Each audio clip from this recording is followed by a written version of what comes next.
Ready to start again. Everybody quiet down. Shh.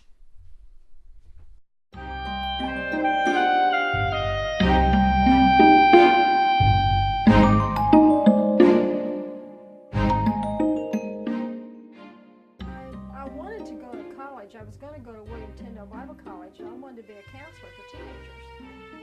But my husband decided he wanted a divorce, and I couldn't take care of myself by going to school, so I had to go out and find a job, and the best thing I knew how to do was clean house, and I went to work for domestic aid. And I dropped out of school. I took a nighttime class through William Tyndale, and I still became a counselor in Detroit. It took me 9 months in the evenings to go through that class. But I started cleaning for domestic aid. We do two, maybe three places at a time. And I could hear the girls in the morning. We were picking up our stuff and our instructions of where we were going to go for that day. And the girls had started complaining that they had to go to the Franklin house. I had no clue what they were talking about. And somebody says, well, send Linda over there. She's never been. I said, well, okay, what's the Franklin house? And they laughed.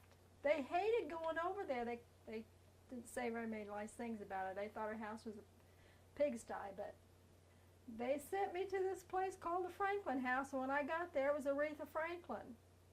And sometimes she would answer the door, but most of the time it was her son Eddie would answer the door. The Aretha Franklin. And she was home about 80% of the time when I would go. I had many conversations with that lady. I was so excited. I looked forward to going to her house. And most of the times they would send me by myself because nobody else wanted to go. But I looked forward to going to her house. I really liked her. She was nice to you. She was nice to me. When I first started working for her, she would follow me around. I would look up from making the bed or something. I'd look up. She'd be watching me in the doorway. She didn't trust me at first. And when she got to trusting me and having conversations with me, when I would come in, she'd say, honey, whatever you think needs to be done, you just take care of it. Okay. She gave me the run of her house except her personal bedroom and her personal bathroom.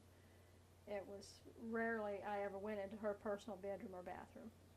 But all the rest of the house, I could tell you every room, every closet, every bathroom. The black bathroom with a black toilet. That was a strange bathroom.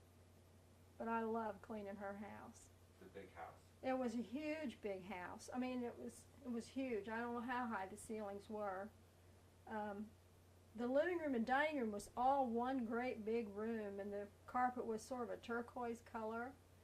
And she had a purple couch and chase in there that was like this, like a suede on her furniture. And she had a big grand piano in there next to a fireplace. And oftentimes I would see her and hear her playing at that piano and writing music and singing. And she had another big cabinet in there that was full of her Grammys and her awards, doctorate awards that she kept locked. The piano was covered with pictures of her family and tapes, CDs. It was covered with music. Did you ever hear her sing songs that later on you heard Oh, on yes. the radio? Yeah, she was in the midst of writing a song back in the 80s, but I can't remember now the name of it. But I watched her scribble it on yellow legal papers, what she wrote on to write her music, write the words to her songs. I think, oh, she's the one that could read it because you couldn't really read her handwriting. But I heard her sing a lot in that house. I just went about my business. You said that you were involved in a choir. And you were. Yes, when I was at Cornerstone Baptist Church, I sang in the choir. And at Easter and Christmas, we would put on a whole production. They would give us a whole book that we had to memorize, the whole book of all these songs.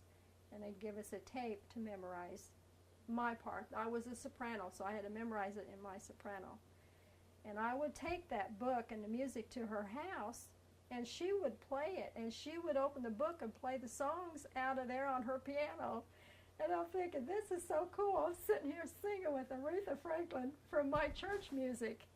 And I loved that. I really loved that time with her. It was so fun. And we had a Christmas program we were going to do, and we were getting ready to do a dress rehearsal one night.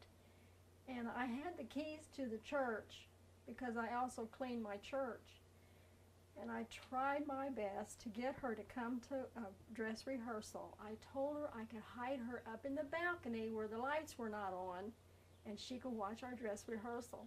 But she wouldn't come. She was so afraid somebody would see her, and then it'd be all over the media, and she just didn't want that hassle. But I got that close to getting Aretha Franklin to my church. In the 80s, that would have been the time the Blues Brothers movie? Yes. Do you remember any of that? Yes, Yeah. I remember that movie. Yeah, she did a good part in that movie. Yeah. I don't remember seeing any famous people at her house when I was there to clean. She did have them there after I cleaned. Later that day she would have people over. And she had one hallway that led from the front part of the house to the back part of the house. And on both sides of the wall she had famous pictures. She had pictures of famous people on both sides of those walls. And they were all autographed. I loved that. I was amazed at some of the people that she had hanging on her walls. And then she had another room that was just full of gold and platinum albums and her 45s, the gold 45s that she made. There was one room just full of those hanging all over the walls. We weren't allowed in there but just a couple of times, just to feather dust and to vacuum the carpet.